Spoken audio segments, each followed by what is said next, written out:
you will have many opportunities to reinvent yourself. And so, so I think, it's worthwhile taking risks and trying to do something you're really, excited by. And if the first attempt you don't do it, you can try again, and things tend to work out in the long run. In Silicon Valley, part of the reason so many people start up a company is, starting up a company and even having failed, you can wear it like a badge of honor, right? And I think that's important. Culturally, risk is rewarded. I remember when I started working at Google, if I went and people were discussing ideas, the other people who heard the ideas try to build on those ideas. They encourage you. So it's a culture of optimism. It's a culture of risk taking, and I think that's really important. I would actually encourage all of you. If at some point in your life, you have to work with people where you feel a bit insecure.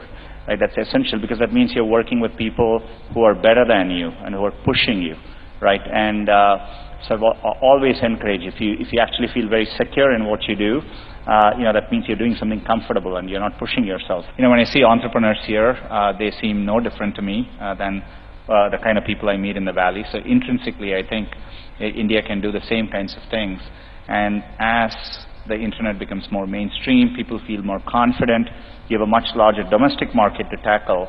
That'll give you the confidence to tackle not just the local market, but global problems as well. I think at Google always, we used to think about solving problems. Always what we would look for is, will it one day apply to 1 billion people, right? And so if we did something, will it work for 1 billion people? And we wanted to work on problems which people used in their everyday life. And so we always ask those questions.